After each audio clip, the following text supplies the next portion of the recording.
Care Bear. That's what people call me. And you can call me Tear a Lot Bear because I cry a lot. I've done plenty of that over the day and 3/4 we've spent.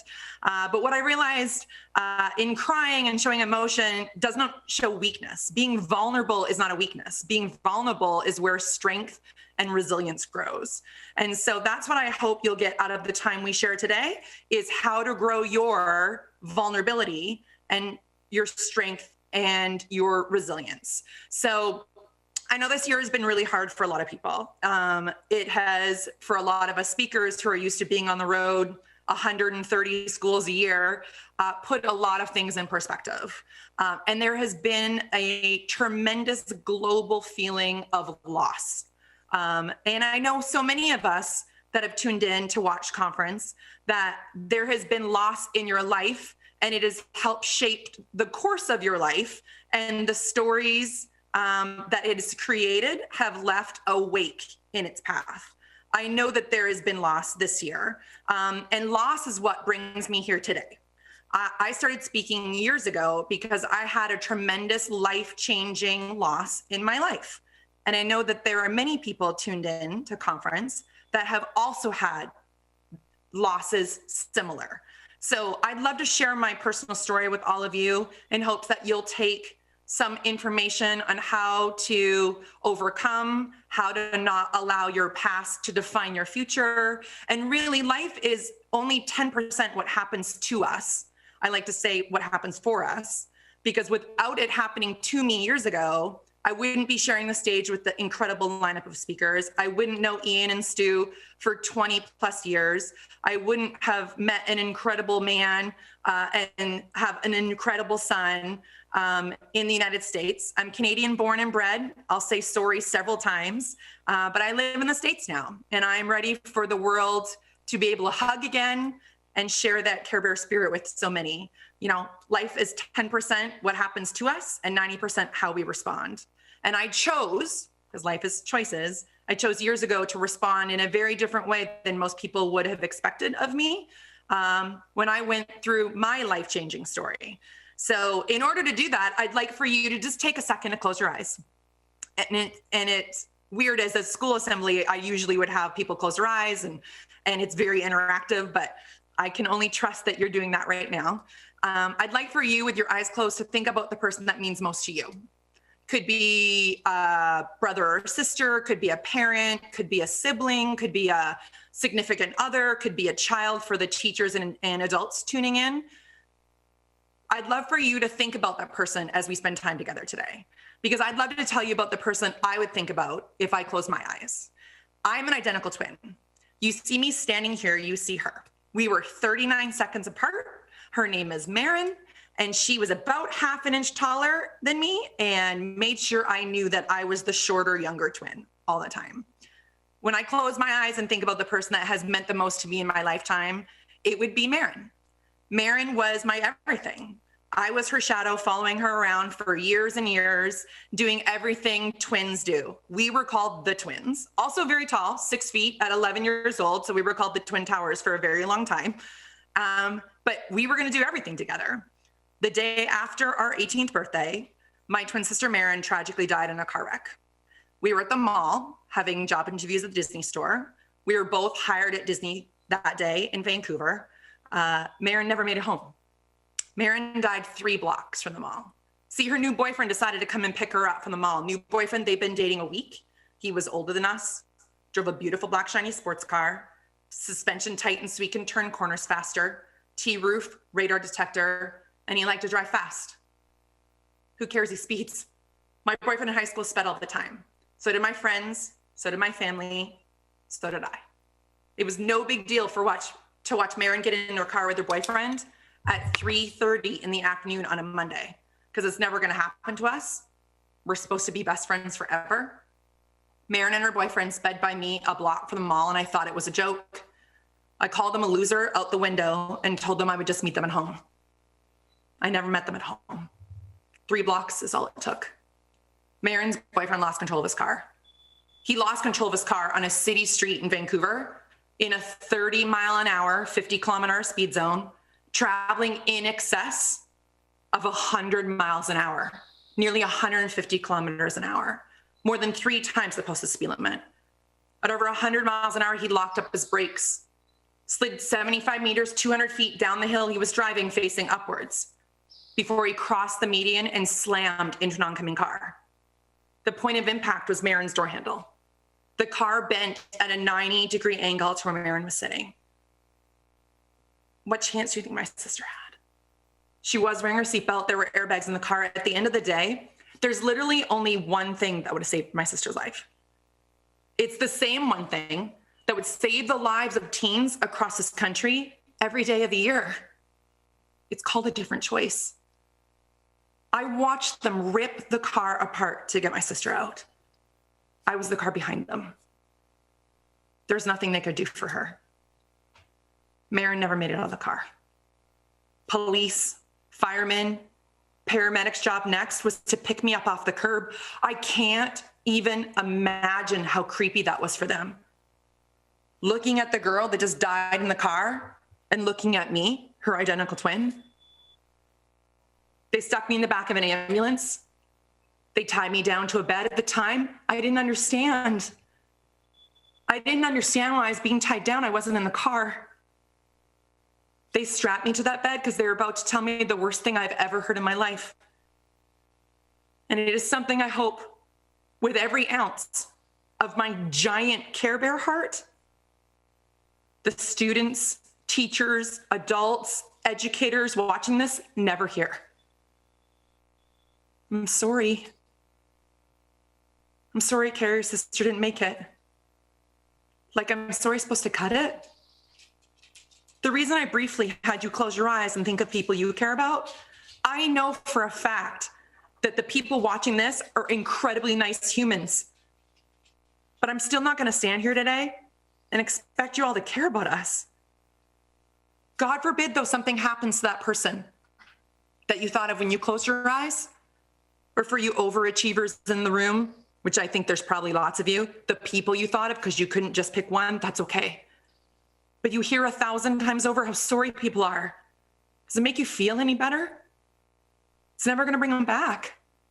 But unfortunately, as a society, those are the only words we have left to say is how sorry we are. And sorry doesn't cut it. On August 29th, the summer we graduated high school, the day after our birthday, my twin sister became a statistic. To the grade 12 students watching this, do you know what the only thing Marin went on to accomplish with her life after she graduated from high school is? It's being a number on a piece of paper. That's the last accomplishment any of us want to see you have. Behind every one of those numbers, the statistics are a story just like this one. A family just like mine. I didn't start speaking years ago wanting people to know my story. I wish I didn't have a story. The reason I started speaking, and so many years later, I'm so much older. Like, I can't believe I'm still doing this. Although I center part my hair, because TikTok tells me it makes me look younger if I center part my hair. The reason I started speaking is I am sick and tired of car crashes being the #1 killer of youth. Under the age of 25, whether you're driving yet or not is irrelevant. Nothing kills more of us than car crashes do. Out of every cause of death, combine it ×4, doesn't even come close. But what fascinates me, we still call it a car accident. You hear it on the news, friends and family talk about it. Even law enforcement still use the word accident. If you Google the definition of that word on your phone today, it'll say something unpreventable, like stubbing your toe on a coffee table, tripping up a flight of stairs, falling off a stage, which unfortunately I have done more than once in front of large groups of people. That's an accident. When a plane crashes and tragically people die, we don't call it a plane accident. We lose more people, young people, in one day in car crashes than we do year-round in one day, than we do year-round worldwide in plane crashes. And we still use the word accident because it helps us all accept the fact that it happens every day. So I have a question for you. I know some of you may have leadership leaking out of your ears at this point because you've heard such amazing content for a day and 3/4. I'm not going to make this question complicated. I am not your mom, although I'm old enough to be. I'm not an overly complicated person if you hadn't figured that out yet. My question to you today is not complicated. Are you ready? If it happened to the person that you thought of when you closed your eyes, would you accept it? I don't. That's why for over 25 years, I've chosen to share Marin's story with students all over the world in hopes that at least one person gets something of value from it. That means Marin didn't die for nothing. We were supposed to start college together 5 days after the crash. I didn't go without her. It was too hard for me. Let's be honest, at the time, getting out of bed was hard for me. After Marin's boyfriend was sentenced, he survived the crash. I finally got up enough courage to go back to school. By then, I was already doing 100 little presentations a year on my own time. I was a hot mess. I cried through all of them. I took 3 classes my first semester of university. To say that I was overwhelmed is an understatement. Look, I'd been a decent high school student. I was a terrible college student. I had a university professor in my first semester that said something to me that changed my life forever. He knew what I was doing on my own time trying to save the planet because I couldn't save my sister. And he handed me back a test on a Monday morning with an F on it. It was my first F ever. I hadn't studied. I'd barely been in class all semester. And he paused just for a second and said, "Cara, stop fighting fights you can't win." I was so upset by his comment. I played sports in Canada at a national level. I like to win. But I realized life isn't about the fights that you can win, although winning feels really good. It is often more importantly in life, you find a fight worth fighting for. I don't know what that fight's going to be for you in your lifetime, but I'm standing here today because I found mine. All of your lives to me are a fight worth fighting for. Because in an hour, worldwide, 90 people will die in crashes. People that you either met and will never see again or will never have the opportunity to meet. How do you think that changes the world? We're never going to know. They aren't here to change it. Before COVID, BC, I used to do 130, 140 school assemblies a year in 5 countries. And do you know, in all those schools, I've never been to a school that hasn't lost a student. I've never found one. I've been to schools in Canada and around the world that lost 8 students in 12 months in separate car crashes. There's no big enough Band-Aid on the planet to make that feel better. I've done some tough presentations. A week after suicide, 4 days after a car wreck. But the hardest presentation I've ever delivered was at a school in West Virginia, Buchanan Upshur High School. They buried 4 girls in a car prom weekend. There were 5 girls in the car. The only survivor will never be the same again. She'll be cared for the rest of her life. Beginning of the next school year, the school asked me to come address the student body. Their presentation should have been proudly sponsored by Kleenex. Everybody sobbed. The students, the staff, the speaker. I'm a bit of a crier. I had a senior boy, a grade 12 student, walk up to me at the end of the presentation. He waited till everybody had left their auditorium. He probably waited 30 minutes or more to talk to me in private. He walks up to me. He's like, "Hi, my name's Josh." "Hey, Josh, I'm Cara. Nice to meet you." Josh is a big dude, I'm guessing a football player. And he stood in front of me and he burst into tears. I don't know about you ladies, I see a guy cry, I lose it. All I wanted to do was take his pain away, I couldn't. Josh was Anna's boyfriend. Anna died in the car.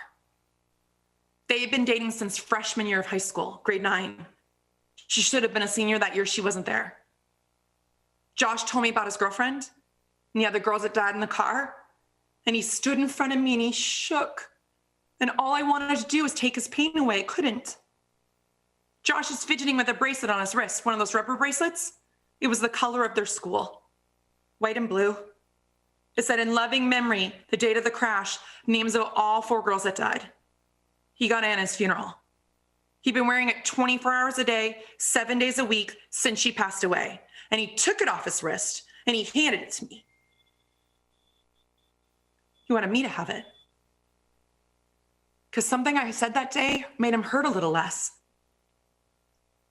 Josh has a lot of guilt. This is the reason I'm telling you a story. See, Josh was at the same party the girls were at. So were nearly 40 of their friends. Everybody at that party knew those girls should not have driven home.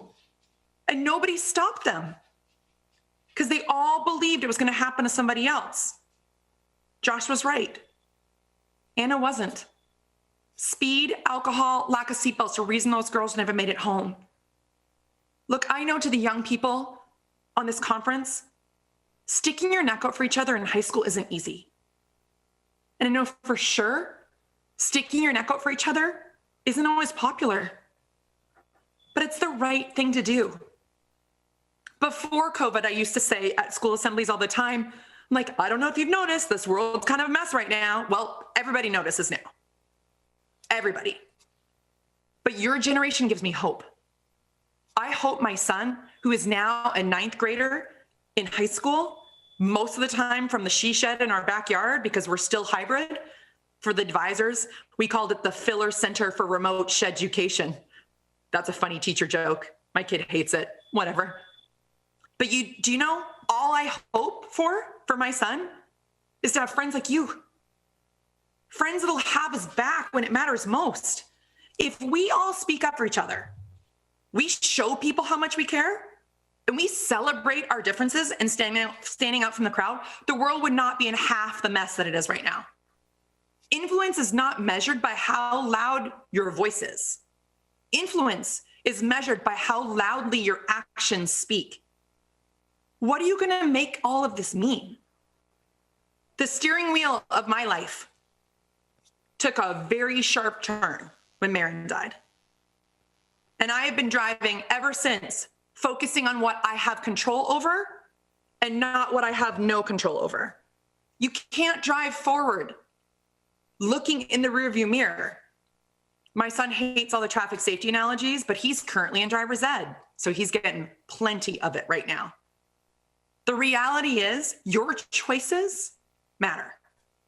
Have a buddy sleep over your house when you know he shouldn't be driving. Ask mom or dad to slow down.